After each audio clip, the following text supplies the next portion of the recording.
pagi hari ini. Hanya dalam nama Yesus Kristus yang sejumlah bersama dengan saya katakan amin. Bagaimana kamu saudara hari ini? Hidup sehat, tetap semangat, diberkati Tuhan. Amin. Kita akan percaya kita boleh melihat setiap mujizat akan Tuhan nyatakan dalam kehidupan kita. Amin. Mari kita bersuka cita pagi hari ini. Haleluya.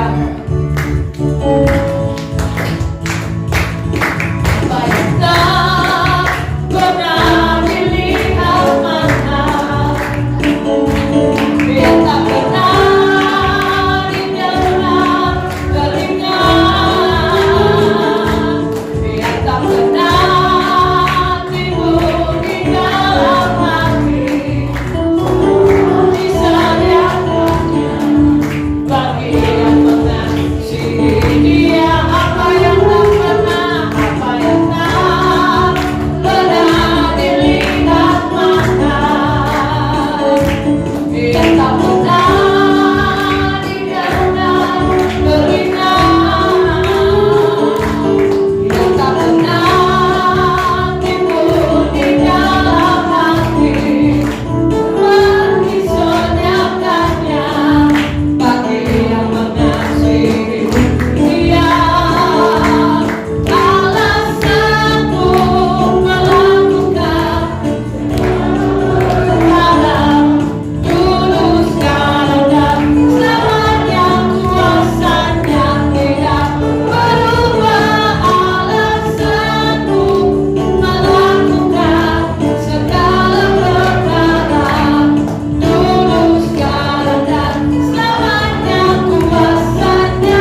Saudara buka hati kita untuk terima berkat firman Tuhan.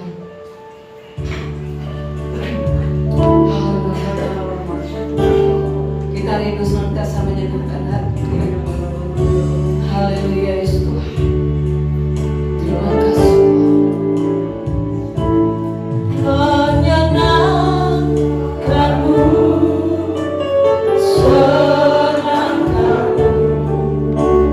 hanya itu kerinduanku.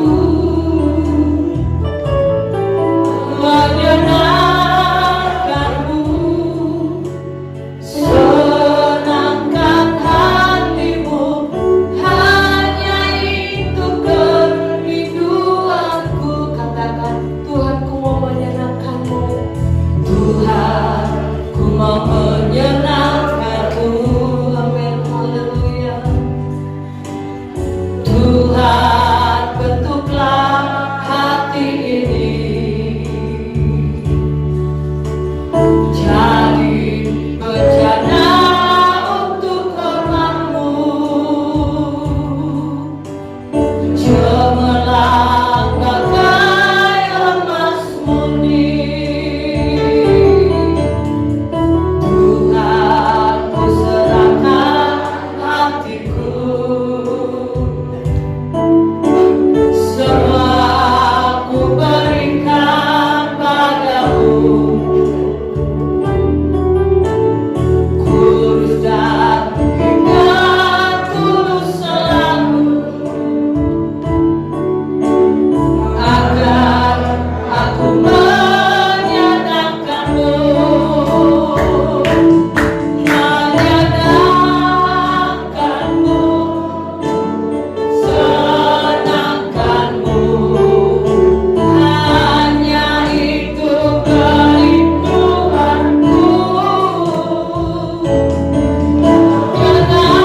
Menyenangkanmu,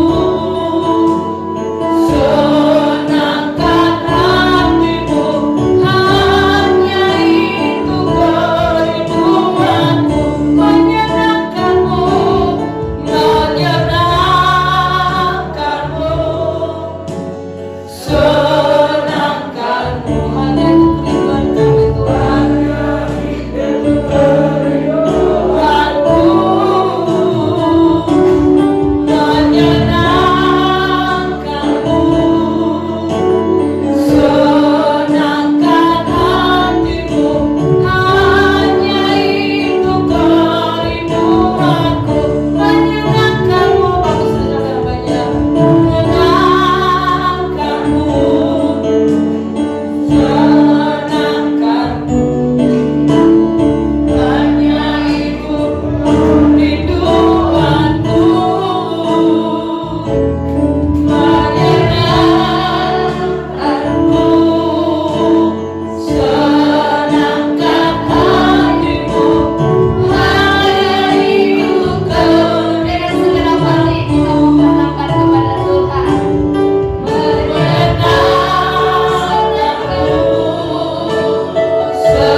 senangkanmu. Hanya itu Tuhan. Hanya itu Itulah jadi tujuan hidupku Tuhan. menyenangkanmu, senangkan hatimu, hanya itu kerinduanku. Hanya itu Tuhan. Hanya itu kerinduanku. Hanya itu kerinduanku. Mari bersama-sama Tuhan kita. Ya Allah yang firman, yang ciptakan kita, yang punya tujuan atas hidup kita. Satu perkara pagi hari ini kita saya sampaikan kepada Tuhan. Aku tahu tujuan hidupku Tuhan. Aku tahu untuk apa aku hidup, yaitu untuk menyenangkan Engkau. Dan terima kasih Bapak buat pagi hari ini kalau Engkau undang kami untuk menerima yang terbaik dari Engkau, yaitu kebenaran firman yang adalah pribadi-Mu sendiri Tuhan yang mau hadir buat kami pagi hari ini. Pribadi-Mu sendiri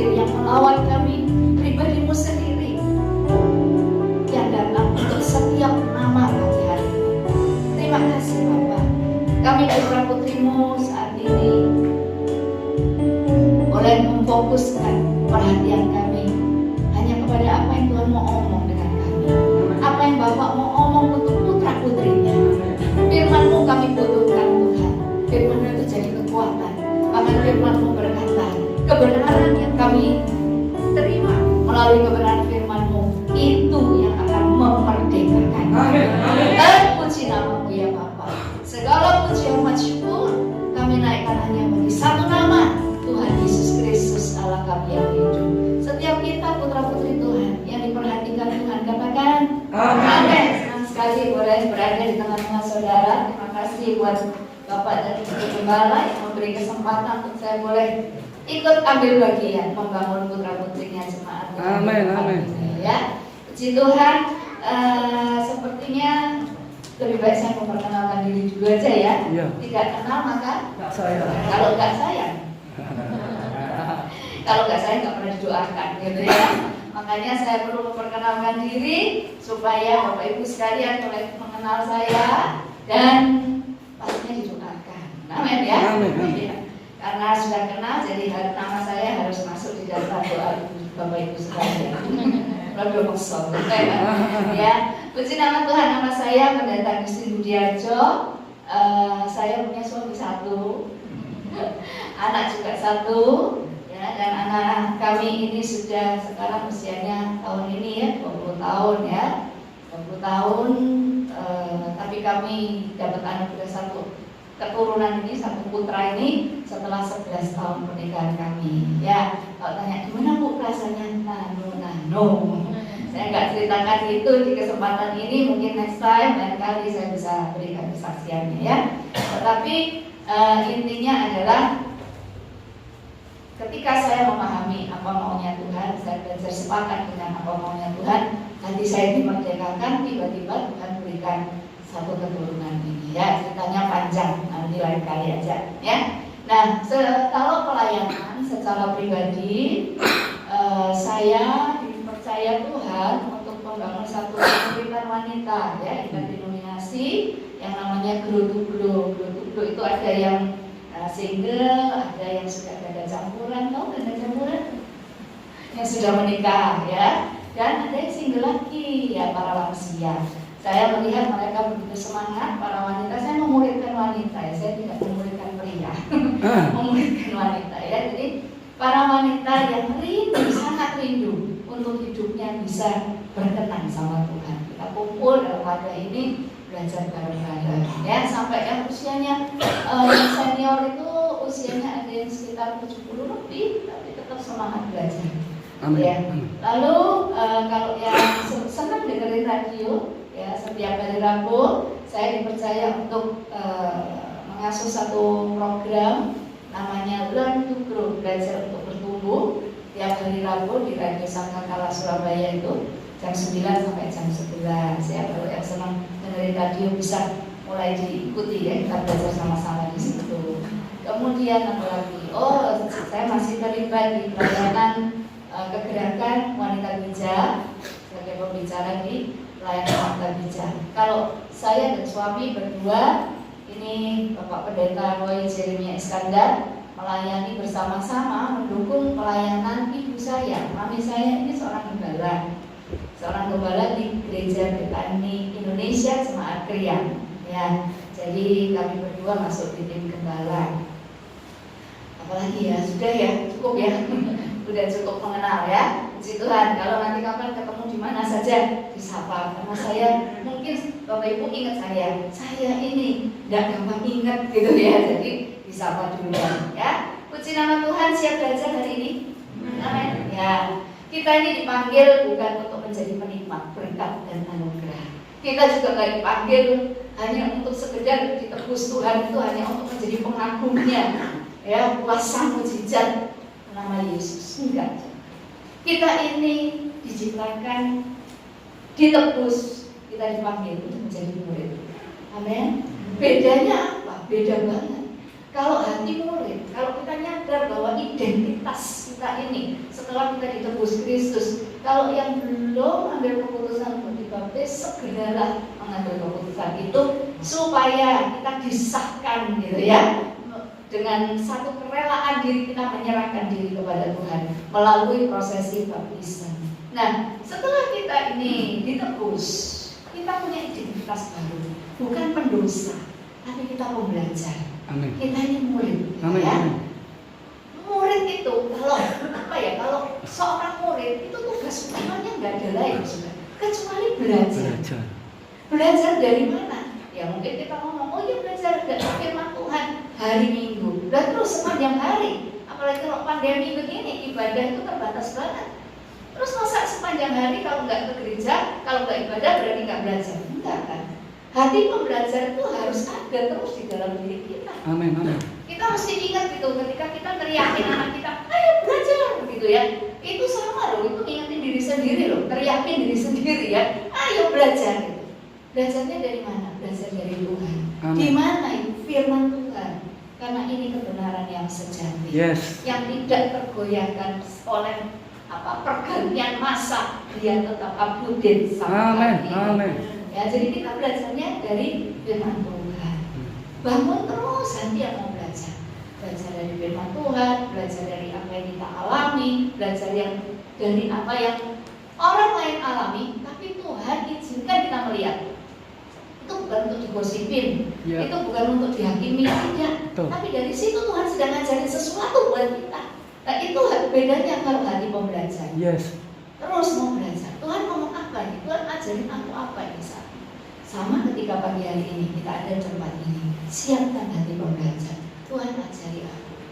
Sebetulnya mulai dari berangkat ke gereja ya, kalau kita sudah siap-siap mau berangkat ke gereja, itu sudah doa di dalam hati. Tuhan, aku udah sabar loh Tuhan. Hari ini Kau mau ngajarin aku apa? Tuhan mau membenahi aku di bagian yang mana Tuhan? Tuhan mau mengubah aku di sisi yang mana? Itu sudah disiapkan dari rumah. Jadi hadir di gereja, hadir dalam peribadahan itu bukan karena orang lain, bukan karena sungkan sama Pak Gembala gitu ya, bukan juga karena ya hari ini soalnya bertugas, bukan karena itu, tetapi memang kita rindu mendengar tuntunan dari Tuhan. Amin. Amin. Nah hari ini Tuhan itu mau ngajak kita sama-sama untuk melihat perjalanan kehidupan kita sebagai umat tebusan Kristus. Mungkin kalau saya tanya siapa yang Kristennya sejak lahir? Ada? Ada sejak lahir. Saya sejak lahir. Angkat tangan. Makanya namanya Kristin, bukan Siti. Ah.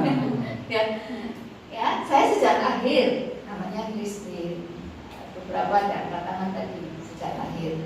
Siapa yang setelah menikah baru jadi Kristen? Ada?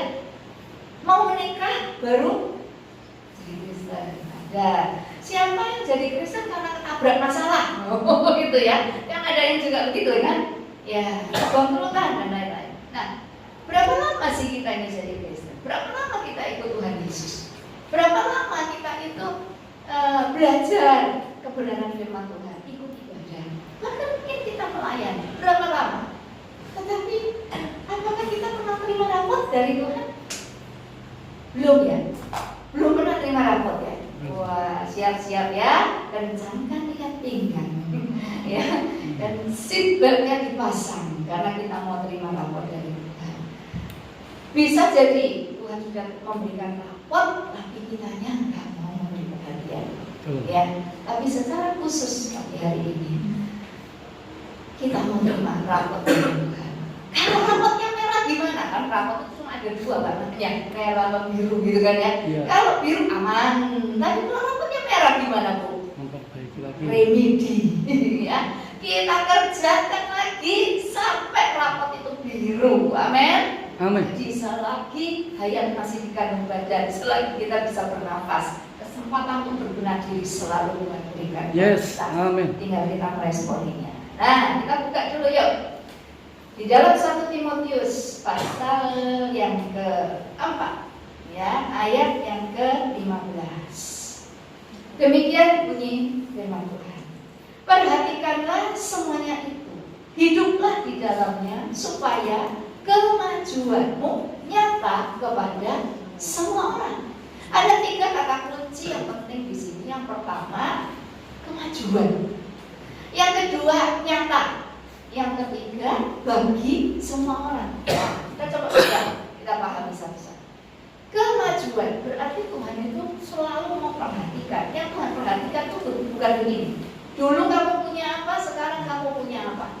Enggak. Tuhan enggak lihat dulu kamu enggak bisa apa, sekarang bisa apa. Tidak. Tetapi yang Tuhan lihat adalah bagaimana kita mengalami kemajuan secara rohani, kemajuan secara karakter. Amin. Itu yang dinamakan dengan pertumbuhan.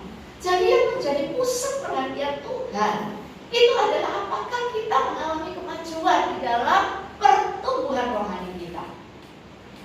Dan ukurannya kata Tuhan harus nyata. Nah, nyata ini artinya bukan maya, ya, yang nggak bisa diukur, yang nggak bisa mungkin nggak bisa dilihat, nggak bisa dirasakan, bukan. Tapi memang Tuhan bilang, aku mau lihat kemajuanmu yang nyata, artinya bisa dirasakan, ukurannya jelas, yang pastinya ukurannya memang Tuhan. Amin. Ya, dan sungguh-sungguh terlihat sampai orang itu melihat hidup kita tuh, wah kok seje saya gina gitu loh. Kamu kok berbeda ya sekarang ya? Bedanya gimana? Dulu tuh kamu pelit loh, sekarang kok leki loh, nggak tambah parah ya, berarti ya parah ya sudah ya. Dulu tuh kamu pelit loh, sekarang kok nggak pelit ya. Nah, sampai perubahan tuh sampai kelihatan kemajuan ini. Nah, ukurannya yang ketiga dibilang bagi semua orang. Jadi kita itu nggak bisa cuek. Kita ini nggak bisa terserah. Pokoknya aku merasa begini ini yang benar. Nggak peduli pendapat orang lain. Nggak bisa begitu juga. Ada hal-hal yang kita mesti perhatikan dari penilaian orang lain. Kenapa? Untuk bahan evaluasi kita, bukan untuk sakit hati, bukan untuk supaya kita ini baperan, bukan. Tapi semua pendapat orang sekitar yang ada di sekitar kita, terutama keluarga kita, orang paling dekat, orang yang paling tahu seluk-beluk kita, sifat-sifat kita aslinya itu keluarga, orang dalam rumah, diperhatikan. Bukan untuk baper, tapi untuk bahan evaluasi. Ya. Karena Tuhan itu pasti pakai segala macam cara, saudara. Untuk apa? Targetnya Tuhan cuma satu, untuk membenahi kita. Amin. Dibenahi sampai apa, Bu? Sampai memenuhi standar. Standar apa, Bu? Standar kerajaan Allah. Yes. Siapa yang kalau sudah usah angkat tangan enggak? Saya tahu semua angkat tangan. Siapa yang pengen tinggal bersama Tuhan selama-lamanya dalam kerajaannya? Pastilah angkat tangan semua. Nah, kita ini dalam perjalanan hidup disiapin sama Tuhan.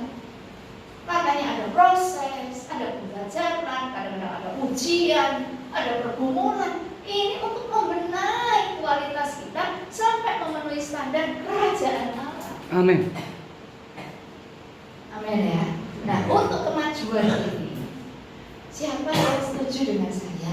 Kita nggak mungkin mengalami kemajuan kalau kita nggak melakukan perubahan. Ada yang bisa alami kemajuan tanpa berubah? Gak bisa, tidak bisa. Kemajuan itu harus dikerjakan, dicapai dengan melakukan perubahan. Jadi begini urutannya. Kalau kita mau menghidupi firman ini, mengalami kemajuan, dan hidup kita itu dilihat Tuhan, wah, good job gitu ya, luar biasa hidupmu. Aku melihat kemajuan, pertumbuhan dalam rohanimu, perubahan dalam karaktermu, gitu ya. Itu dari kalau kita punya cita-cita ingin mengalami kemajuan seperti yang diinginkan Tuhan. Terlebih dulu saya tarik mundur, kita harus melakukan perubahan. Tanpa sadar, rela melakukan perubahan, nggak mungkin kita akan alami kemajuan. Yes. Dan untuk yang namanya berubah ini nggak bisa krosok-krosok aja. Prosokku ya harus berubah. Nah, gitu ya kalimat yang sering kali kita ucapkan ya. Prosokku ya harus berubah. Biar aku ngene, saiki aku ngene ya, gitu ya. Tapi perubahan itu nggak bisa krosok-krosokan. Maka kita butuh ini loh pendapat orang sekitar yang Tuhan juga pakai mereka untuk apa? Menolong, mendukung kita mengalami yang namanya kemajuan, perubahan itu.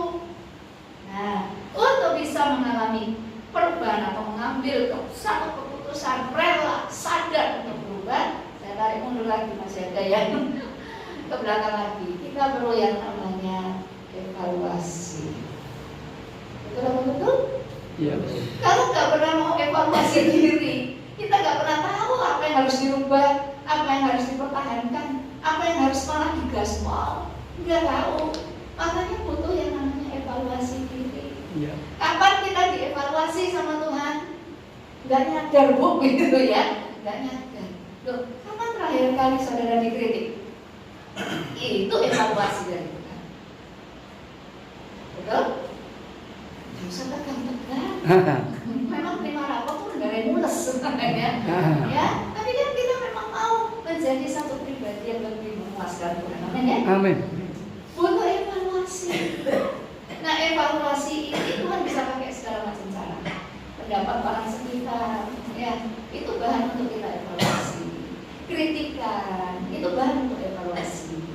Ya, ditegur, diluruskan, ditunjukkan salahnya. Itu bahan evaluasi.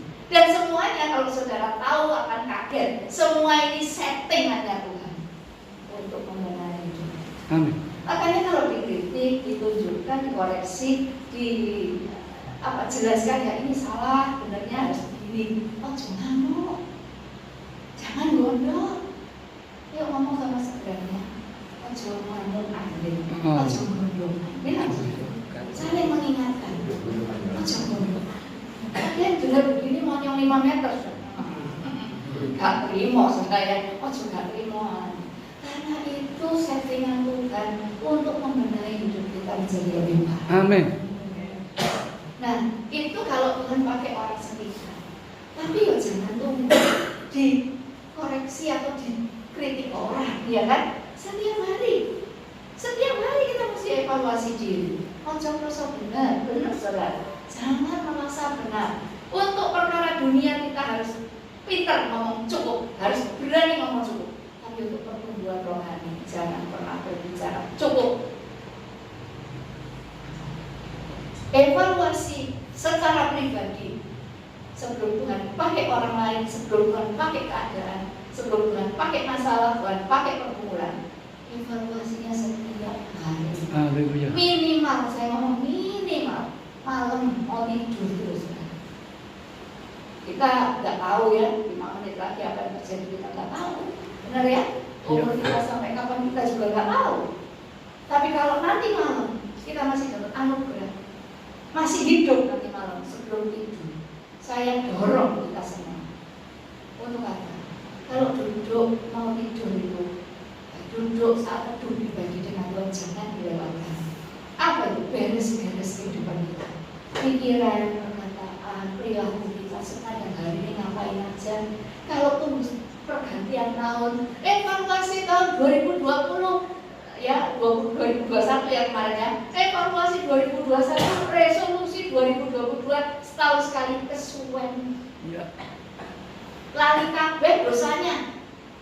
Tapi kalau setiap hari mosok lupa, satu hari baru satu hari ini loh mosok kita lupa. Saya rasa enggak. Malam mau tidur, evaluasi Tuhan. Aku pagi tadi itu ya, melek mata kok ya mulutku ini kok koyo metralio sudah ya. Ngomel loh, lihat sandal ngomel, lihat sendok ngomel, lihat apa ngomel. Tuhan, mulutku ini kok sampah banget ya, peluang buka mata kok buka mulut juga gitu kan ya. Nah, minta ampun sama Tuhan. Sebelum tutup mata tidur, Tuhan ampuni loh Tuhan. Tadi orang ngomong begini, aku kok prosok-prosokan ya. Terus kok aku nih hatiku curiga ya Tuhan ya. Ampuni Tuhan, ampuni. Aku dengar sesuatu dari orang tentang menantuku, tentang mertuaku. Pikiranku kok wis tak kembangkan kayak sinetron juga ya. Ya, kita kan pintar jadi sutradara ya. Pasti begini. Kok pasti no? Kok kita suka memastikan itu sudut. Ya, dan itu dosa loh. Jangan dipikir manusia itu. Enggak. Kita berbeda karena kita punya standar salib itu. Yes. Berbeda dengan orang yang enggak mengenal Tuhan. Jangan samakan ada dengan dirinya gitu ya. Karena memang kita berbeda standar yang kita harus hidupi. Nah, malam itu diberesin. Aduh, pikiranku ini kok negatif sama menantu, sama mertua, sama gembalaku, sama tetanggaku, aku kok negatif. Ampuni aku Tuhan. Tapi minta ampunnya itu benar-benar harus dengan ketulusan hati, yang minta ampun yang serius dengan ketulusan hati yang benar-benar kita itu menyesali. Itu buktinya apa? Gak ngulangi. Jangan hari ini minta ampun, besok hari ini meneng malah double kuadrat gitu ya. Itu berarti gak sungguh-sungguh. Kalau kita serius, iya benar-benar aku nyadar aku salah Tuhan. Ampuni ya Tuhan. Sebelum kita tidur malam, semuanya. Kalau masih bisa minta ampun sama suami, sama istri, sorry yo, tadi aku kok nyenggeram kowe yo. Kamu nyenggeram enggak? Itu bahasa Prancis ya. Aku kok minta kamu ya. Orang bapak nggak usah sungkan, nggak usah jaim, jaga image, nggak usah gengsi untuk minta maaf sama pasangannya. Ada amin ya? Amin. Ya yang amin banter ibu-ibu pasti ini. Para istri juga begitu, nggak usah gengsi minta maaf sama pasangannya. Kenapa? Loh, kita minta maaf ini urusan sama Tuhan, bukan sama pasangan kita. Ada amin? Karena kita mau menjadi pribadi yang lebih berkenan sama Tuhan. Amin, Itu amin. aja basicnya. Nah, ketika kita sudah selesai minta ampun sama Tuhan, saya mau kasih tahu rahasianya. Dulu saya itu juga kalau saat teduh malam, ya wis pokoknya wis doa, wis baca firman, menyembah, terima kasih Tuhan, kesel aku. Ya, capek Tuhan badanku. Sampai ketemu besok Tuhan gitu ya. Tapi setelah saya mengerti Tuhan memberi pengertian ini, kamu ya punya rencana besok mau pelayanan ini. Tapi kalau kamu nggak bangun besok pagi, kamu nggak punya besok. Yes, betul. Yang bisa jamin besok kita melek siapa? Tuhan. Biarpun suami saya ini cinta mati sama saya ya, artinya wis itu iki wis sampai keluar panggil pulang gitu kan ya. Tapi suami saya ini biarpun dia orang yang terdekat buat saya, itu tidak bisa jamin. Tenang loh, besok kamu pasti bangun, gak bisa. Tidak ada satu pun yang bisa menjamin besok kita masih bangun. Itu yang membuat saya nyadar. Diingetin kayak gitu sama Tuhan, kalau sambar petir sudah. Makanya saat teduh malam mau cuma main. Kalau kamu tidur terus 12, kalau kamu sudah bereskan malam itu, tidur dalam damai sejahtera, benar-benar tidur dalam damai dengan Tuhan, damai dengan sesama. Amin. Tempat kita jelas. Amin. Loh, kalau besok bangun gimana? Loh ya tambahin lah, toh. Besok bangun, berarti hati baru, pikiran baru, hidup sudah baru, hari baru, dijalani lagi lebih baik. Amin. Amin. Saya dorong ya kita semua, semoga apa yang saya sharingkan tentang evaluasi setiap hari ini cukup menggugah dan akhirnya kita kerjakan sama-sama. Yes. Karena benar loh, ya ada yang bisa. Mungkin kalau yang muda itu nggak pernah pikir mati ya. Yang muda ya karena usianya masih muda, tapi loh, mati itu nggak tunggu tua. Mati itu nggak tunggu sakit. Kamu udah sakit apa kok Bu? Iya, tapi mati nggak tunggu sakit. Sehat pun bisa mati. Jadi nggak ada yang tahu ini. Kita bisa hidup sampai kapan? Sisa waktu kita berapa nggak tahu. Makanya terus menerus perbaiki diri, berdamai dengan Tuhan, beresin diri dulu, ojo kekeh dengan dosa-dosanya, dengan pembelaan dirinya. Ya. Nah, baru setelah kita evaluasi, baru kita tahu, oh berarti aku harus berubah. Yeah. Oh, ini ngomong nggak orang nyindir-nyindir. Jangan pikir nyindir-nyindir itu umum loh ya. Nggak, nyindir-nyindir itu dosa loh. Ada maksud lain dari perkataannya. Firman Tuhan mau mengatakan dia di atas dia, tidak di atas tidak. Berarti kalau nyindir dosa bukan? Melawan firman bukan? Sebabnya dari Ya, iblis. itu aja ukurnya ya. Nah setelah berubah, pasti Tuhan akan lihat kemajuan demi kemajuan. Amin. Amin. Amin. Yes, amin. Amin. Ada 3 3 poin perubahan yang harus kita kerjakan sama-sama. Yang saya berharap kalau hari ini cuma 3 kok ya. Anak kita sampai 8, 7, 8 ya mata pelajarannya. Kita cuma 3 aja ya. Pastikan 3 ini biru semua ya nilainya ya. Yang pertama kita buka sama-sama di dalam Roma pasal yang ke-12 ayat yang kedua. Saya bersyukur hari ini katanya Pak Gembala, durasi khotbahnya sampai jam berapa Pak? Atau berapa menit Pak? Jawabnya Pak Gembala, bebas Bu, sampai sore bisa. Ya. Ya. Roma 12 ayat yang kedua. Demikian bunyi firman Tuhan. Janganlah kamu menjadi serupa dengan dunia ini, tetapi berubahlah oleh pembaharuan budimu, sehingga kamu dapat membedakan manakah kehendak Allah, apa yang baik, yang berkenan kepada Allah, dan yang Sempurna. Nah, poin rapot yang pertama. Yang pertama ini dibilang perubahan apa sih yang kita mesti lakukan, dan ini menjadi rapot kita sama-sama. Yang pertama dibilang berubahlah oleh pembaharuan budimu. Jadi poin rapot yang pertama adalah perubahan cara berpikir, paradigma. Apa itu cara berpikir Bu? Gampang cara melihatnya. Pendapat kita. Apa yang kita pikirkan, ya loh? Apa yang kita jadikan prinsip? Nah ini loh, ini yang nomor 1.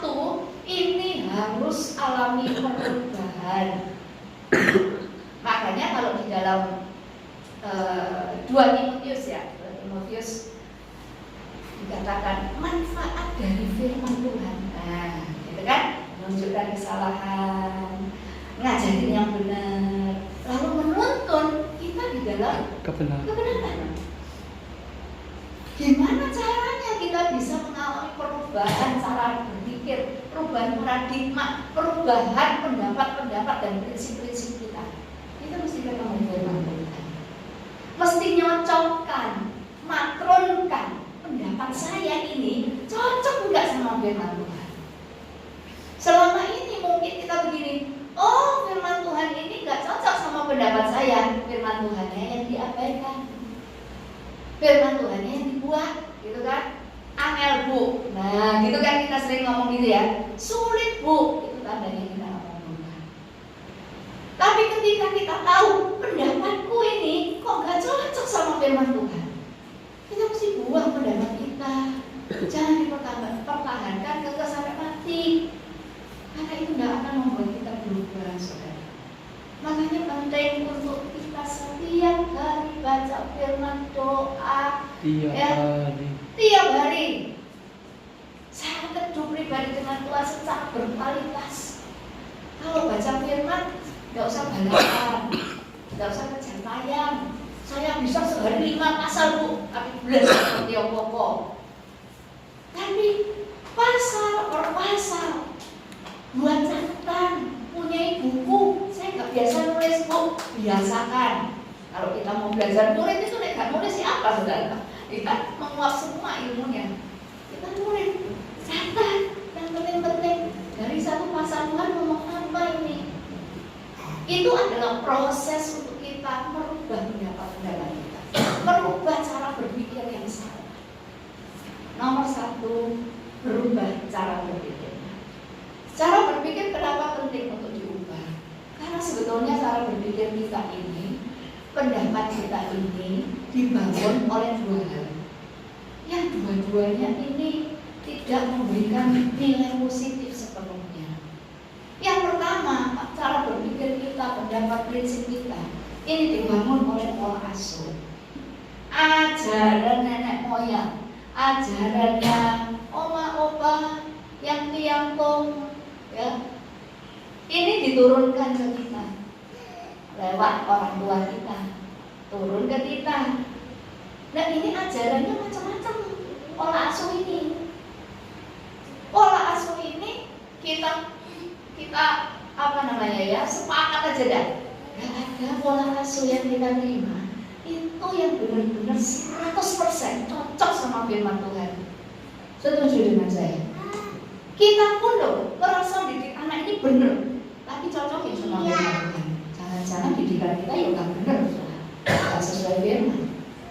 Pola asuh yang diturunkan bertahun-tahun, puluh tahun, generasi ke generasi. Saya ambil contoh pola asuh gini. Kalau dulu orang tuanya atau nenek moyangnya itu kenyang hidup susah, ngajarin anaknya gimana? Kamu tuh ya, kalau cari teman, ojo sing podo rene. Nah, ya kayak kalau cari teman itu ya yang tajir, si sugih, supaya mengangkat ini loh, ada perbaikan ini. Ya kira kalau gitu tuh sesuai dengan Tuhan nggak sih? Sehingga apa? Ini yang kita lihat cuma yang tajir yang sugih dong. Padahal kekayaannya didapat dari Gunung Kawi, Bloda. Benar nggak? Jadi ini ajaran yang pokoknya benar karena berdasarkan pengalaman, tapi tidak cocok sama firman Tuhan. Oh, jadi terusin ke anak cucu kita generasi. Ini yang mesti kita periksa supaya kita tuh mengalami perubahan dalam cara berpikir kita. Amin. Dan memperbaiki generasi di bawah kita. Amin. Yang kedua selain pola asuh apa? Yang kedua adalah trauma. Trauma ini pengalaman-pengalaman buruk ya, yang melekat di dalam diri kita. Nah itu biasanya adalah hasil dari kesimpulan kita sendiri juga, ya, di dalam kita menanggapi pengalaman buruk. Contoh, kemarin senyum sama kita, hari ini dia kok nggak senyum sama kita, kita simpulkan sendiri. Oh sombong itu. Loh, kesimpulannya sendiri bukan ini? Ya. Iya, nggak ngerti kalau dia ternyata sakit gigi. Tapi kan kita sudah menuduh, kita sudah menyimpulkan. Akhirnya kita jaga jarak, kita nggak suka lihat mukanya. Hanya karena dia berbeda perilaku kemarin dan hari ini gitu loh. Nah ini yang namanya akhirnya diem-diem. Kita nggak ngerti duduk persoalannya, yuk nggak mau nanya, prosong-prosong dewe, baper-baper dewe, tunggu akhir akar pahit, tunggu yang namanya trauma, sehingga itu kalau dibiarkan membangun pola pikir di dalam diri kita, pola pikir yang nggak benar tapi makanya kita nggak bisa sih ya. Untuk kita kembali gitu ya, kembali ke masa kecil gitu, balik lagi waktunya diulang lagi. Yang kita bisa lakukan adalah setiap pemikiran cocokin sama firman, setiap pemikiran itu cocokin sama prinsip. Yes. Itu nanti akan menolong kita untuk mengalami yang namanya perubahan. Amin. Dan pentingnya cara berpikir dibuka itu karena begini, nah itu saya tampilkan ya. Oh kurang jelas ya. Karena cara berpikir kita ini itu akan melahirkan atau membangun nilai hidup kita. Kita mikir kayak apa tadi misalkan ya, dari nenek moyang kita serap, kita hidupi prinsip itu. Milih, koncoy milih, bukan sing pintar tapi sing sugih. Kan? Ketika kita hidup itu, nilai yang terbangun di dalam diri kita itu adalah kekayaan, kenyamanan, kekayaan, kemewahan. Gaya hidupnya gimana? Pasti hedonis. Betul ya? Ya. Dari cara berpikir muncul nilai diri kita, nilai hidup kita. Kalau ini diterusin, dia melekat. Terus kita kerjakan, itu akan melahirkan atau mengarahkan yang namanya tujuan hidup kita. Jadi tujuan hidup kita itu yang suki itu saudara. Bukti caranya mengharapkan segala sesuatu, yuk gak apa-apa. Yang penting suki. Itu kata nenek moyang, bukan kata Tuhan loh ya. Tujuan hidup ini dikejar akan melahirkan perilaku. Dan tadi saya bilang menghalalkan segala cara. Perilaku terus dikerjakan jadi kebiasaan. Kebiasaan terus dikerjakan melekat jadi karakter. Bagaimana karakter kita adalah sumbangan pembangunan dari masa lalu kita, hari-hari yang kemarin. Makanya hari ini setelah belajar, mulai ayo kita mencoba terus dengan prinsip yang Amin. contoh yang paling melekat nantinya akan kita terus ingat ya tentang perubahan cara berpikir itu begini. Kalau isi pikirannya tadi kan kekayaan, isi pikirannya duit. Kira-kira akan terbangun di dalam diri kita. Nilai diri kita, nilai itu artinya bagaimana kita menilai diri sendiri dan menilai orang lain. Ukuran atau nilai kehidupan kita itu apa? Firman Tuhan? Enggak. Karena isi otaknya adalah duit, maka cara menilai diri kita dan menilai orang lain dari Uang. dari duitnya. Enggak, aku enggak. Pikiranku enggak duit kok. Oke, kita cross check. Kita cek sama-sama. Kalau punya duit, wajahnya bulat kayak bulan misalnya. Tebar pesona, senyum sono sini gitu ya. Happy hati nih. Soalnya dompetnya tebal. Dan kalau lagi dompetnya dikit, dompetnya lagi tipis. Wah, monyong 5 meter tersinggungan. Ya kan? Loh, ya kan? Tersinggungan, orang ngomong apa sedikit, ya, kan sih duit. Nah, gitu kan, tersinggung. Nah, kita boleh ngomong, enggak kok, Bu, pikiranku enggak duit kok. Tetapi kita puji lewat perilaku kita ini loh. Kok berubah ya? Punya duit kok terus berubah. Kalau enggak punya duit kok terus negatif perilakunya. Nah, ini berarti isi pikiran kita cuma duit. Ya, tujuannya apa? Ya golek duit. Kok aku gak bisa gak punya duit. Ya. Misalkan ini, Pak, ini ubah data ya dari 6 ke 9 Pak. Nanti tak kasih 5 juta. Apa yang kita lakukan? Ubah data loh. Oh, cuma malik aja dari 6 ke 9. Atau 8 lah. Dari 3 kasihin aja jadi 8 begini. Gampang. Kasih 5 juta. Mungkin setelah dengar firman ini enggak, aku enggak mau berdosa kepada Tuhan. Wes, gitu kan? Enggak mau aku ubah data itu dosa. Walaupun dikasih uang 5 juta, mau. Tapi kalau pikirannya isinya duit, diterima enggak kira-kira? Halo. Ya ngomong kita masih setengah rohani itu ada enggak ya? Kita masih mikir 5 juta, enggak 5 juta. Tapi kalau orangnya bilang 50 juta enggak. Sebentar ya, nak doa puasa dulu ya, gitu ya. Minta izin sama Tuhan. 50 juta loh. 50 juta, oh ya wes, enggak apa-apa wes. Ubah data dikasih 50 juta. Nanti separuhnya tak buat bangun gereja. Gereja lewat buat darah sisa. Terima uang dari dosa juga akhirnya. Kita pintar loh kalau suruh begitu tuh pintar loh. Makanya penting ya cara berpikir ini harus diubah. Amin. Penting. Karena itu akan menentukan perilaku kita selanjutnya. Tujuan hidup kita itu apa? Nah kalau ini perilaku diterus, itu akan jadi kebiasaan. Orang nyuri 1 kali beredek, nyuri 2 kali setengah beredek. Nyuri 5 kali, ya gak beredek dan sejahtera. Kenapa? Kebiasaan. Karena pola berpikirnya. Dan kalau itu sudah melekat dari jadi karakter orang sekitar yang akan melihat. Ojo, jangan mempercayakan uang kepada dia. Dia itu motor Duitan. Kita gak nyadar, tapi orang bisa menilai, orang bisa menyimpulkan bagaimana tentang kita. Karena apa ya? Karena ini cara berpikir tidak pernah dibenahi, tidak pernah dicocokin sama firman Tuhan.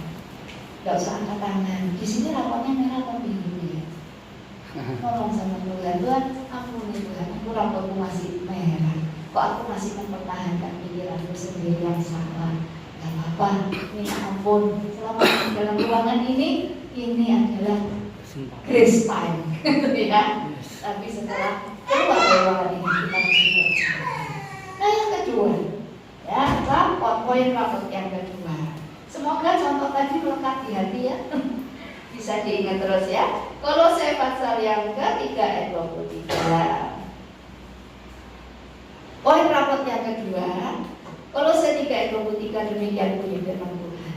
Apapun juga yang kamu perbuat, perbuatlah dengan segenap hatimu, seperti untuk Tuhan dan bukan untuk manusia.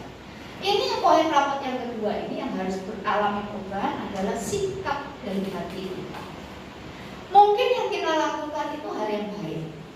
Yang kita lakukan itu mungkin ya menuai apresiasi dan pujian manusia sekitar kita. Tetapi kan firman Tuhan bilang, Tuhan melihat hati. Tuhan tuh menilai hati. Sehingga Tuhan tuh gak pusing gitu ya. Kita mau melakukan itu sesuatu itu orang kagum sama kita atau enggak, itu Tuhan gak pusing tentang itu. Tapi yang Tuhan perhatikan tuh bagaimana hati kita pada saat kita melakukan itu. Waktu kita melakukannya ini ada motivasi apa? Ada motivasi menyimpang kah? Ataukah kita melakukannya dengan kegeraman? Ya, penungsung bahasa Inggrisnya. Apakah kita lakukan ini ada tujuan-tujuan lain? Ada agenda-agenda tersembunyi. Nah, sehari ini Tuhan mau ajak kita dalam kehidupan kita nanti yang di sisa waktu ke depan sebelum Tuhan panggil pulang ini, kita mau periksa dan benar-benar kita mau berubah secara sadar dan rela. Apapun yang kita lakukan, tadi firman Tuhan jelas ya, apapun juga yang kamu kerjakan, itu termasuk gini loh, kerjakan hal yang sederhana maupun yang sulit, kerjakan yang menurut kita ukuran kita ini rohani ini nggak rohani, misalkan ya sekuler misalnya, ataukah mengerjakan untuk siapa kita, untuk orang yang punya prospek yang bisa mendatangkan keuntungan buat kita, atau untuk orang-orang yang ini percuma nggak masuk hitungan orang-orang kayak begini ini nggak mendatangkan keuntungan buat saya, buat siapa saja, untuk orang yang lebih tua, untuk orang yang lebih muda. Tuhan lihat hati kita loh. Waktu kita melakukannya, ini penting banget ya. Saya ini punya pengalaman sudah lama ya, makanya saya paham ayat ini nih, karena itu menjadi satu pengingat buat saya. Satu saat ketika saya ini dan suami kan sama-sama menderita, jadi kalau beda pendapat itu ayat keluar semua, tembak-tembakan pakai ayat, gitu kan ya. Nah, dua-dua itu menderita. Ketika kita beda pendapat, wah seru ya, argumentasinya keluar semua. Nah, suami saya ini kan namanya cowok ya, pria ini kan makhluk logika, betul ya, makhluk logika. Sedangkan wanita, saya ini wanita tulen, makhluk halus, tapi bukan setan. Makhluk halus itu makhluk perasaan. Bedanya di mana Bu? Beda. Kalau makhluk logika ketemu jawabannya, klik itu kayak lampu neon, dicetek nyala ya langsung nyala, dicetek mati langsung mati, itu neon. Kalau wanita ini ibarat lampu, itu lampu LED. Kalau dicetek matinya suwe, dicetek nyalanya suwe gitu, terangnya lama gitu, butuh durasi karena makhluk perasaan. Nah jadi ketika beradu argumentasi, ini urusannya selesai nih ya. Menurut suami saya sudah selesai, pria. Tapi wanita ini butuh durasi, ada butuh waktu untuk menetralisir perasaan. Karena dalam adu argumen ini, buat wanita ini bukan soal topiknya saja, tetapi bagaimana perkataannya, bagaimana intonasinya itu dalam banget.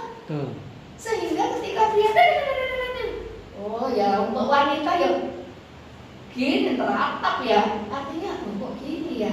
Jadi topiknya sudah selesai, perasaan saya belum selesai.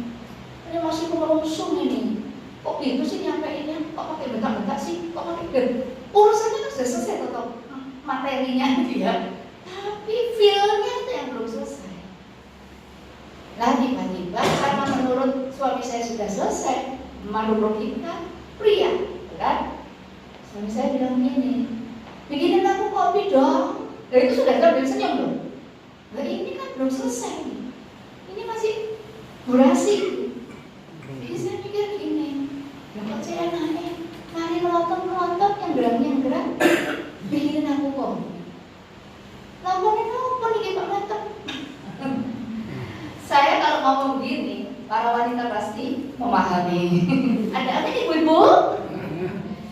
Ya, dapat sih enak. Ya, habis membeli ke aku, nada tinggi sama aku. Perintah, ya orang bikin dalam hati, enggak nanti air. Nunggu ini netral, ya. Tapi Tuhan ngomong gini, puji syukur kita punya Roh Kudus yang terus ngingetin. Diingetin gini, mosok sih, kamu dulu bikin kopi gitu aja, kok gak mau? Lalu pikiran juga iya, kok saya ini kok jadi istri yang berbakti gitu ya. Nah ya sudah, saya ke dapur bikin kopi. Bikin kopinya itu gak satu drum ya, anjing, satu cangkir. Tapi jalan saya itu dari ruang makan itu ke dapur itu kayak bulu, tahu bulat gitu loh, kayak bulu. Nah, kayak putri Solo sebenarnya. Kenapa itu? Langkahnya bisa itu kenapa? Ibu-ibu yang bisa jawab ini, kenapa Bu? Gondok. Nah, urusan perasaan belum selesai. Itu ditunjukkan lewat perilaku. Bikin kopi, ngaduk ini sak koyon nih wis. Ya, utah kabeh gitu ya. Masih untung nggak tak kasih garam. Atau merica. Iya kan? Tetap kasih gula gitu kan. Tapi waktu saya ngaduk, tumpah semua gini kan sambil geram tuh itu ya, gak terima gitu kan. Ayat ini muncul. Apapun juga, saya sampai ngomong ke Tuhan, Tuhan ayat nanti air, ini aku belum selesai. Ayat nanti aja. Tapi ayat ini muncul. Apapun juga yang kamu lakukan segenap hatimu. Artinya segenap hati, all out, yang terbaik yang kau bisa. Yes. Karena mau melakukan yang untuk aku. Dan setelah ayat itu muncul, Tuhan cuma nanya gini, Christine, kamu tuh bikin kopi itu buat siapa? Bisa nggak dalam kondisi kayak begitu ibu-ibu? Saya jawabnya gini, buat yayangku, gitu. Bisa nggak? Hah? Nggak bisa. Buat dia muncul, ya, gitu kan? Ya. Oke, kata Tuhan gini. Memang benar kopi ini nanti yang nikmati suamimu. Tapi kamu tahu nggak? Waktu kamu membuatnya, yang menikmati hatimu itu aku, guysnya. Doang saudara guys. Langsung biar gitu ya, bukan kopinya yang biar, nangis saya ini langsung gak tahan. Di situ saya ngerti persis. Apa yang kamu kerjakan mungkin orang lain, manusia yang menikmati. Tapi selama engkau mengerjakan, waktu engkau mengerjakan, aku ini yang menikmati hatimu. Yes. Pantes tak kamu bikin kopi, mempersembahkan hati kepadaku yang aku nikmati ini, hati yang geram, hati yang mangkel, jengkel, gak terima. Di situ saya langsung bertobat. Saya bilang, ampuni saya Tuhan. Saya ngerti resiko itu. Kolose 3:20. Dan ini menjadi ayat hafalan saya. Ayat yang terus mengingatkan saya dalam mengerjakan agama. Haleluya.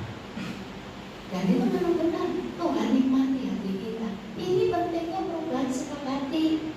Kalau kita sebagai ibu rumah tangga, yang kerjaan kita apa sih? Nyapu, makannya, masak, ya kan? Setrika, jemur.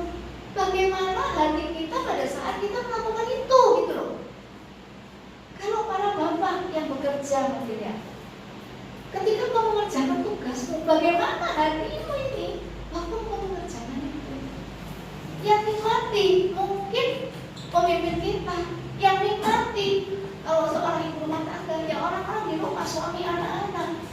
Tetapi sebelum mereka menikmati hasil karyamu, Tuhan itu lebih dulu akan menikmati hati Yes. pada Amin. saat kau mengerjakannya. Jadi kita sekarang nggak bisa pandang bulu, kita nggak bisa pilih-pilih. Semua yang terjadi dalam hidup kita, yang kita harus lakukan, kita kerjakan dengan hati yang disetting untuk semuanya. Aku lakukan ini untuk Tuhan, Amin. bukan untuk apresiasi bagi diriku, Tuhan, untuk Tuhan. Sehingga kita melakukannya yang terbaik, all yang artinya segenap hati itu ukurannya yang terbaik yang kita bisa. Saya waktu mempraktekkan ini bertahun-tahun sebenarnya, saya baru terus saya menyadari yang terbangun di dalam diri kita kalau kita menghidupkan yang pertama ketulusan. Kita tidak jadi orang yang gampang dibeli. Tulus melakukan segala sesuatu. Kamu terima kasih, nggak terima kasih, aku nggak pusing. Aku melakukan ini dengan yang terbaik yang aku bisa, karena aku mau mempersembahkan hatiku kepada Tuhan. Haleluya. Itu tulus, tidak cari penghargaan, dan nggak lagi ngomong gini, nggak tahu terima kasih, kok nggak ada lagi. Tidak pernah keluar dari mulut saya. Aku sudah begini, nggak ada yang lihat, nggak pernah keluar lagi dari mulut saya. Dan itu secara otomatis akan terbangun ketika kita menghidupi satu ayat ini. Dan hasilnya apa? Orang bisa menikmati semua karya yang terbaik dari kehidupan. Haleluya. Amin. Amin. Amin. Yang kedua ini rapotnya masih merah. Saya yakin masih merah. Ya Allah, remedi bareng-bareng. Amin. Amin. Jangan lebih baik. Ya. Dan yang ketiga, terakhir, ini pasti yang paling ditunggu ya, karena terakhir ya. Kita kembali ke 1 Timotius pasal 4 tadi ya. 1 Timotius pasal yang keempat, ayat yang ke-12. 1 Timotius 4 ayat 12, demikian bunyi firman Tuhan. Jangan seorang pun menganggap engkau rendah karena engkau muda.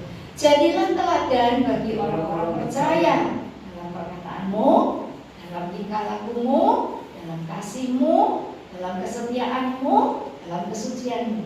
Yang semuanya ini bisa dilihat dari perilaku kita, betul ya? Kesucian itu perilaku, ya, dari pikiran, hati, ke perilaku. Kesetiaan itu juga perilaku. Tingkah laku, ya dari perilaku, gitu ya. Nah, yang ketiga ini, poin perubahan yang ketiga adalah perubahan perilaku. Kita nggak bisa ngomong gini, aku yang ini mau ya kayak gini, nggak mau ini roh, nggak bisa, saudara. Ataukah nggak apa-apa bu, ini aja, saya lebih nyaman dengan sifat atau karakter perilaku saya begini, ya. Nanti nggak berubah-berubah sendiri, bukan? Perubahan itu harus disengaja, perubahan itu harus disadari, perubahan itu harus dikerjakan dengan rela, baru terjadi perubahan. Betul. Dari belajar gini kita sudah belajar, itu kan ngajarin kita loh ini. Nah tinggal kita lakukan, ya sampai terjadi perubahan. Dibilang di sini, memang di ayat pertama itu jangan seorang pun menganggap engkau rendah karena engkau muda. Banyak ayat ini dianggap ini ayat untuk orang muda atau youth. Enggak, ini ayat untuk kita semua. Kita umur berapa sekarang? Ya, kalau saya 50 lebih sudah. Mau ngomong 80 di atas kita itu loh, masih ada yang lebih tua, betul enggak? Ya, dibanding yang lebih tua kita lebih muda. Nah, berarti ayat ini untuk kita. Jangan punya nafsu yang rendah, jangan punya perilaku kehidupan kayak orang-orang yang tidak mengenal Tuhan, yang cuma bergerak dengan hawa nafsu seperti orang muda. Orang muda kan masih mencari identitas ya, sampai ada istilah gejolak jiwa gitu kan ya, jiwa muda. Nah, tapi firman Tuhan begini, kita ini punya tanggung jawab untuk merubah perilaku kita. Caranya gimana? Tuhan kasih itu caranya di kalimat yang kedua, jadilah teladan. Kalau kita nggak pernah ingatin diri kita untuk dimanapun kita berdiri, itu hidup kita ini dipelajari orang sekitar kita. maka hidup kita pasti terus-menerus serampangan dan serabutan. Sak mau dewek. Tapi hari ini dengan ingetin, kita ini hidup harus jadi teladan. Caranya merubah perilaku yang milik diri sendiri, ngingetin diri sendiri, tanam di sini, tanam di sini.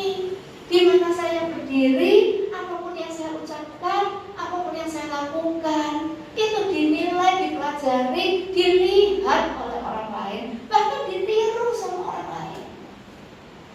Disitulah kita mesti sadar bahwa apa saja setiap gerak hidup kita itu punya pengaruh. Yes. Kalau kita melakukan yang salah, kita akan mempengaruhi yang salah terhadap orang yang melihat kita atau orang yang mendengar kita. Kalau kita melakukan yang benar, inilah yang namanya keteladanan yang benar yang terus harus ditularkan untuk orang sekitar kita. Amin.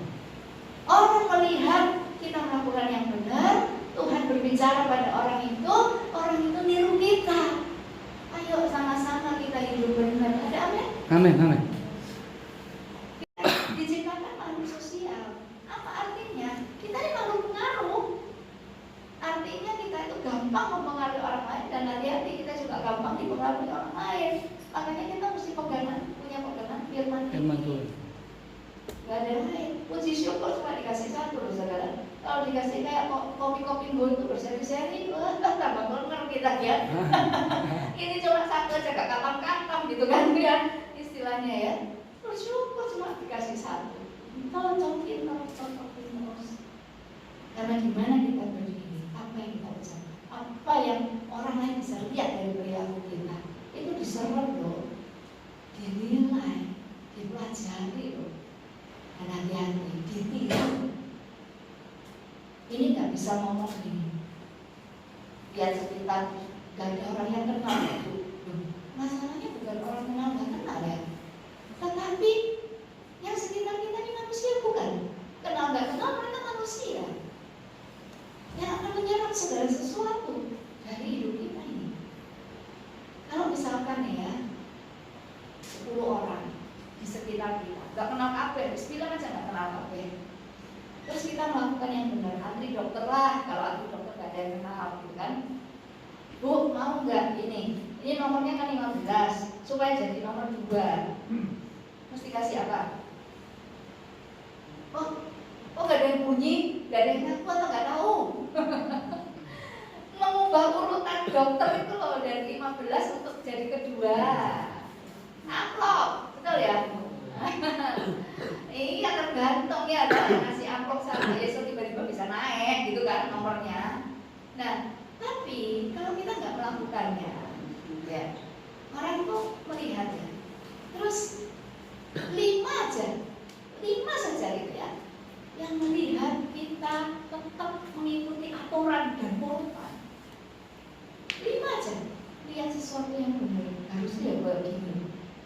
Nggak main salam tempel itu ya kan, harusnya sih kayak gini. Karena waktu kita lakukan salam tempel dan nomor kita jadi maju, itu kita melakukan ketidakadilan. Jadi dosanya 2. Nyogok dosa, melakukan yang tidak adil juga dosa. Itu kan mundurin jatahnya orang. Berarti nggak adil kita, ya kan? Nah orang melihat, oh ternyata yang benar harusnya gini. Udah orang 10 yang lihat kita dan niru kita itu 5. Bayangin 5 ini nanti di kesempatan lain di sekitar mereka ada 10. Terus yang 5 niru lagi. Itu pemulihan. Amin. Itu pemulihan, itu pengaruh. Dan yang Tuhan tunggu yang kayak begini nih. Gak usah ngumpulin di kelas gitu ya. Aduh, kadang-kadang ada yang datang, ada yang enggak, ada yang rajin, ada yang enggak. Tapi kalau dari hidup kita, ingat terus, aku harus jadi teladan. Teladan benar. Nanti dari 10 5 yang niru, 5 mengerjakan lagi, 5 lagi niru. Wow, luar biasa saudara. Kita mentransferkan, kita menularkan kehidupan yang benar. Amin. Dalam kehidupan orang lain. Mau ya saudara? Haleluya. Ingetin terus diri sendiri. Kita kalau ingat begini, kita nggak mungkin kok sembarangan kalau ngomong. Dan biasanya, biarin bu, saya ingin aku lego. Ukurannya lah lego. Sekarang enggak ya, amin ya?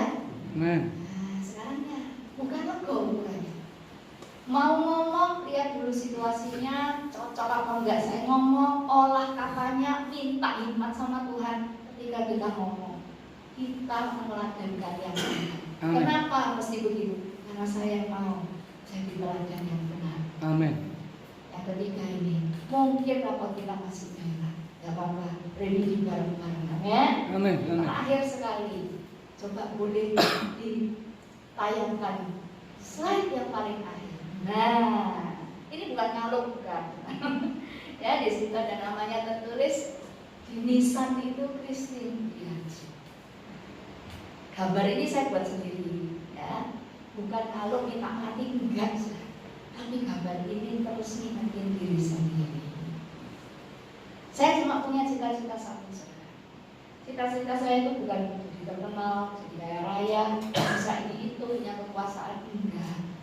Cita-cita saya cuma satu, kalau nanti saya dipanggil Tuhan dan orang-orang yang melayat, yang datang itu, orang-orang pasti yang mengenal saya kan? Ya, Bapak Ibu sudah kenal saya, nanti kalau saya mati awas kalau tidak ada melayat ya. Ya, intinya pasti mereka yang kenal dengan saya. Cita-cita saya semasa hidup cuma satu, saya pengen kalau diizinkan Tuhan mendengar saat saya di dalam peti mati nanti, mereka semua yang menangis itu adalah mereka yang sudah belajar keteladanan dari hidup saya. Yes. Gak ada lain keinginan saya, gak ada lain.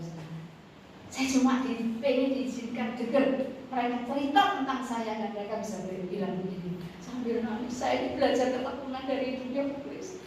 Saya ini belajar jujur itu dari contoh hidupnya dia. Saya ini belajar untuk tekun dari hidupnya dia. Saya belajar jadi ngerti yang benar itu dari hidupnya dia. Itu aja saudara yang jadi cita-cita saya. Gak ada lain. Saya masih punya mama mertua. Jangan sampai beliau itu nangis di tengah di samping tepi saya nangis itu. Tapi nangisnya nangis bahagia, jangan sampai. Mantus itu sing jangan ini mati, puji syukur kepada Tuhan. Jangan sampai. Ada apa ya? Ada. Cukup menggigit contoh ini karena itu juga menggigit hati saya. Diingetin sama Tuhan, makanya saya sampai bikin ini. Tulisannya di situ. Rest in peace, pasti ada tulisan itu. Tapi saya ngomong sama semua yang kenal anak-anak wali saya, suami saya, anak saya bilang, nanti diberi di nisanku, jangan ditulis. Iya telah mengakhiri pertandingan yang baik, nggak usah tulis saja. Hidup yang berdampak, titik. Itu yang nanti akan saya bawa menghadap kepada Tuhan. Amin. Amin. Amin. Apa yang kamu bawa kepada Tuhan di titik terakhir? Kayak saya cuma satu, dinyatakan di nisan saya hidup yang berdampak. Itulah hidup yang berhasil, yang terus masih saya kerjakan sampai hari ini. Amin. Mari kita bicarakan. Hari ini cintanya Tuhan dinyatakan buat kita semua. Karena Dia tidak ingin satu orang pun dari kita ini yang binasa. Dia rindu satu ketika nanti kita Tuhan panggil kita pulang. Dia mendapati hidup kita dan banyak orang bisa bercerita tentang hidup kita. Dia sudah jadi teladan buat saya. Saya kehilangan seorang teladan. Biarlah itu keluar dari mulut pasangan kita. Biarlah itu kata-kata itu keluar dari mulut anak-anak kita, dari keluarga besar kita, dari orang-orang yang mengenal kita. Biarlah pagi hari ini, biarlah pagi hari ini kita boleh datang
diri sendiri. Kita berjuang untuk supaya saya puas, saya nyaman, saya untung. Tetapi Tuhan ingatin kita hari ini. Hidup itu tujuannya adalah untuk memuaskan Tuhan. Yes. Tidak tergantung reaksi orang sekitarmu, tidak tergantung perlakuan orang, tidak juga tergantung apa keadaan kita hari ini yang kita sedang hadapi dan alami. Tapi semuanya itu berasal dari hati kita. Kemauan, kerelaan, kesadaran, keseriusan untuk hidup memuaskan Tuhan. Amin. Amin. Rapor kita cuma 3. Kalau hari ini masih merah, Tuhan menunggu kemajuanmu, Tuhan menunggu progres, Tuhan menunggu hasil dari kita belajar firman ini. Harus terjadi perubahan. Amin. Amin. Dan biarlah Tuhan bisa melihat 3 poin rapor ini menjadi biru dalam hidup kita. Mari yang mau bersama dengan saya hidup memuaskan Tuhan, bukan memuaskan diri sendiri atau memuaskan orang lain, supaya kita diterima, supaya kita dapat keuntungan. Tapi mulai hari ini kita mau, aku mau hidupku memuaskan Tuhan saja. Mari letakkan tangan di dada bersama dengan saya. Bapak, Kau melihat setiap putra putrimu yang meletakkan tangan kami di dada. Kami saat ini berdiri di hadapan-Mu. Kami ngerti firman-Mu. Kami menangkap apa yang menjadi harapan Tuhan atas hidup kami, apa yang menjadi kerinduan Tuhan atas hidup kami. Dan saat kami meletakkan tangan kami di dada, ya Bapak, inilah respon hati kami kepada-Mu. Kami mau menanggapi kerinduan-Mu. Kami mau menjadi putra-putri Tuhan yang menanggapi, yang menjawab kerinduan Tuhan ini. Kiranya Roh Kudus menuntut kami, firman-Mu berbicara lebih dalam, lebih jelas lagi melalui setiap peristiwa yang akan